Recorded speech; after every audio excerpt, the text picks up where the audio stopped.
Hello friends, welcome to இன்னட்டா foods.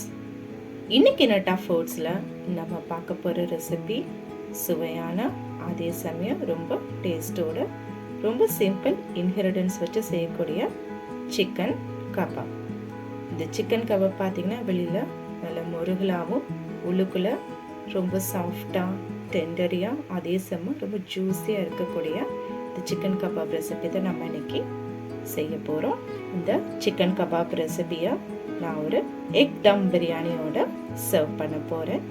வாங்க ரெசிபிக்குள்ளே போகலாம். இப்போ நம்ம அரைக்கிறதுக்கான பொருட்கள் எடுத்துக்கலாம்.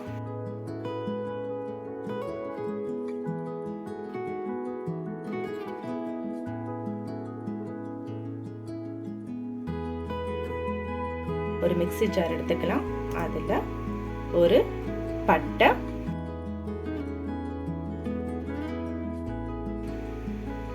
3 கிராம்பு, 2 ஏலக்காய், 1 டேபிள் ஸ்பூன் அளவுக்கு மிளகு.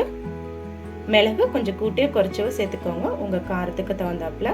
ஆனால் அரை கிலோ சிக்கனுக்கு 1 டேபிள் ஸ்பூன் மிளகு போதுமான அளவு. ஒரு துண்டு இஞ்சி, 2 பச்சை மிளகாய், அதோட ஒரு 10 பல் பூண்டு,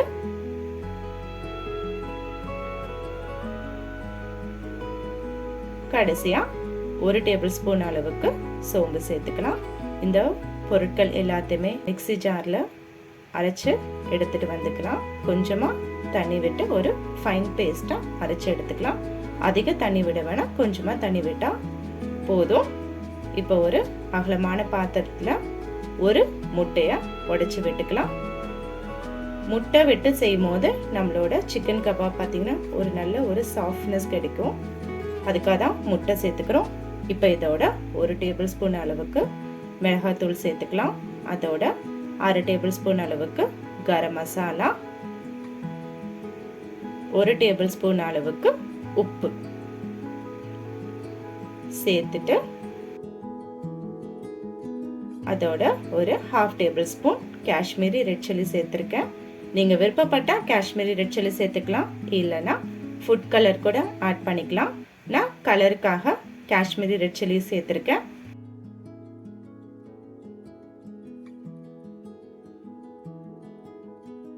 இதோட ஒரு 2 டேபிள் ஸ்பூன் அளவுக்கு கார்ன்ஃப்ளவர் மாவு, 1 டேபிள் ஸ்பூன் அளவுக்கு அரிசி மாவு, ஒரு அரை எலுமிச்சம்பழம் புழிஞ்சு விட்டுக்கலாம். எலுமிச்சம்பழம் அதிகம் விட வேண்டாம். 1/2 கிலோ சிக்கனுக்கு அரை எலுமிச்சம்பழம் போதுமானது. நீங்கள் அதே 1 கிலோ சிக்கன் எடுத்துக்கிறீங்கன்னா இதே அளவு கொஞ்சம் டபுள் ஆக்கிக்கோங்க. இப்போ இதோட நம்ம அரைச்சி வச்சிருக்க பேஸ்ட்டை சேர்த்துக்கலாம்.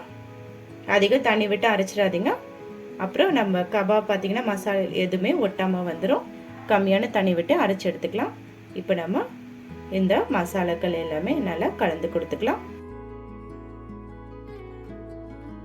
நீங்கள் லெமனுக்கு பதிலாக வினிகர் கூட யூஸ் பண்ணிக்கலாம். ஃபுட் கலர் ஆப்ஷனல் தான், வேணும்னா சேர்த்துக்கலாம். நான் வந்து ஆர்டிஃபிஷியல் எதுவுமே சேர்க்கக்கூடாதுன்றதுக்கு தான் 1/2 table spoon Kashmiri red chilli சேர்த்துக்கிறேன். உங்களுக்கு கலர் எதுவும் தேவைப்படலன்னா கூட ஸ்கிப் பண்ணிக்கலாம். இப்போ நம்மளோட கபாப் பேஸ்ட் ரெடி ஆயிடுச்சு. நான் ஒரு 1/2 kg சிக்கன் பார்த்தீங்கன்னா 2லேருந்து 3 தாட்டி நல்லா தண்ணியில் அலசி எடுத்து கொஞ்சமாக மஞ்சத்தூள் போட்டு அலசி எடுத்து வச்சுருக்கேன். சிக்கன் பார்த்தீங்கன்னா இந்த அளவுக்கு சாஃப்டாக இருக்கிற மாதிரி பார்த்துக்கோங்க. ரொம்ப முத்தெல்லாம் எடுத்துடாதீங்க. போன்லெஸ் இல்லைன்னா போனோட சேர்த்துக்கலாம். இப்போ நம்ம கலந்து வச்சிருக்க இந்த பேஸ்ட்டை விட்டுக்கலாம். விட்டு ஒரு கலந்து கொடுத்துக்கலாம். நம்ம மசாலா பேஸ்ட் எல்லாமே நம்ம சிக்கனோட ஒட்டுற அளவுக்கு கலந்து கொடுத்துக்கலாம். எங்களோட இன்னட்டா ஃபுட் சேனலில் பார்த்தீங்கன்னா நிறைய வெஜ் அண்ட் நான்வெஜ் ரெசிபிஸ் எல்லாமே நாங்கள் அப்லோட் பண்ணியிருக்கோம். தேவைப்பட்டுச்சுன்னா நீங்கள் செக் பண்ணி பார்த்துக்கோங்க. இன்னைக்கு பார்த்தீங்கன்னா நான் இந்த சிக்கன் கபாபை ஒரு எக் தம் பிரியாணியோட சர்வ் பண்ணலான் இருக்கேன். அதோட டிஸ்கிரிப்ஷன் கீழே லிங்க்கில் கொடுக்குறேன். தேவைப்படுறவங்க செக் பண்ணி பார்த்துக்கோங்க. இப்போ நம்மளோட சிக்கன் எல்லாமே நல்லா கோட் ஆயிடுச்சு. பாருங்கள், நான் உங்களுக்கு ஒரு சிக்கன் எடுத்து காட்டுறேன். எல்லா பக்கமும் மசாலாக்கள் எல்லாமே நல்லா கோட் ஆகிடுச்சு.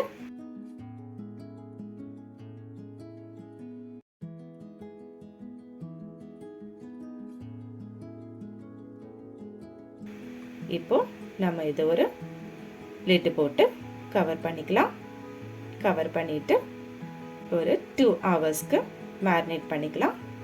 2 ஹவர்ஸ் கழிச்சு உங்களுக்கு எடுத்து காட்டுறேன். நீங்கள் கொஞ்சம் ஃபாஸ்ட்டாக அந்த கபாப் செய்யணும்னு நினச்சிங்கன்னா மேரினேட் பண்ணிவிட்டு ஒரு 20 மினிட்ஸ் வந்து நீங்கள் ஃப்ரிட்ஜில் வச்சு எடுத்துட்டிங்கன்னா போதும். நான் வெளியில் ரூம் டெம்பரேச்சரில் வச்சு எடுத்திருக்கேன். அதனால் எனக்கு 2 ஹவர்ஸ் தேவைப்பட்டது. 2 ஹவர்ஸ் நீங்கள் மேரினேட் பண்ணால் போதும். மசாலாக்கள் எல்லாமே ஒன்றோட ஒன்று ஒட்டி நல்லா கோட்டாயிருக்கும். நம்மளோட மசாலாக்கள் எல்லாமே சிக்கனுக்குள்ளார நல்லா இறங்கியிருக்கும். இப்போ நம்ம எண்ணெய் விட்டு சிக்கன் துண்டுகள் எல்லாத்தையும் எண்ணெயில் பொரிச்சு எடுத்துக்கலாம். எண்ணெய் நல்லா ஹை ஃப்ளேமில் வச்சு காய விடுங்க. எண்ணெய் நல்லா காயணும். அப்போ தான் நம்மளோட சிக்கன் எல்லாமே நல்லா வெந்து வரும். சிக்கன் ஒன்று ஒன்றா எடுத்து போடுங்க. ஒவ்வொரு பீஸாக எடுத்து போடுங்க. மொத்தமாக போட்டுறாதீங்க. கொஞ்சம் இந்த மாதிரி கேப் விட்டு கொஞ்சம் தள்ளி சிக்கன் எல்லாத்தையும் விட்டுக்கலாம் எண்ணெயில். எண்ணெய் பாருங்கள், நல்லா பபிள்ஸ் எலும்பி வருது. உங்களுக்கு பார்க்கும்போதே தெரியும் நல்லா ஹை ஃப்ளேமில் இருக்கு. கொஞ்சம் ஃப்ளேம் எல்லாமே அடங்கியிருக்கு. சிக்கன் நீங்கள் ரொம்ப நேரம் ஹை ஃப்ளேமில் வச்சு இது பண்ண வேண்டாம். அப்புறமா ஒரு மீடியம் ஃப்ளேமில் குறைச்சி வச்சுக்கோங்க. இப்போ ஒரு பக்கம் சிக்கன் பார்த்தீங்கன்னா வெந்துருச்சு. இப்போ இன்னொரு பக்கம் புரட்டி வெட்டிக்கலாம். நம்ம எண்ணெய் காயறதுக்கு தான் நல்லா ஹை ஃப்ளேமில் வச்சு நம்ம சிக்கன் கபாப் விடணும். அப்புறமா அடுப்பை மீடியம் ஃப்ளேமில் வச்சுக்கோங்க. இல்லை அப்படின்னா சிக்கன் பார்த்தீங்கன்னா வெளியில் மட்டும் நல்லா வெந்திருக்கும், நல்ல முருகலாக இருக்கும். ஆனால் உள்ளே பார்த்தீங்கன்னா வேகாமல் இருக்கும். அதனால சிக்கனை வந்து நல்ல ஹை ஃப்ளேமில் இருக்கும் போது பீசஸ் எல்லாத்தையும் விட்டுட்டு அடுப்பு மீடியம் ஃப்ளேமில் வச்சுக்கோங்க. வச்சுட்டு ஒரு 3 மினிட்ஸ் ஒரு பக்கம் வெந்தால் போதும். அதுக்கப்புறமா நம்ம சிக்கனை புரட்டி போட்டு அடுத்த ஒரு 3 மினிட்ஸ்க்கு அடுத்த பக்கத்தை நம்ம வேக விட்டுக்கலாம். இப்போ நம்ம சிக்கனை புரட்டி போட்டிருக்கோம் இல்லைங்களா, இன்னொரு சைடு அது வெந்துட்டுருக்கு. வேகட்டும். உங்களுக்கு எடுத்து காட்டுறேன் பாருங்க. ஒரு புரட்டிக்கலாம். புரட்டி எடுத்து காட்டுறேன். நம்மளோட எண்ணெய் எல்லாமே அடங்கிடுச்சு.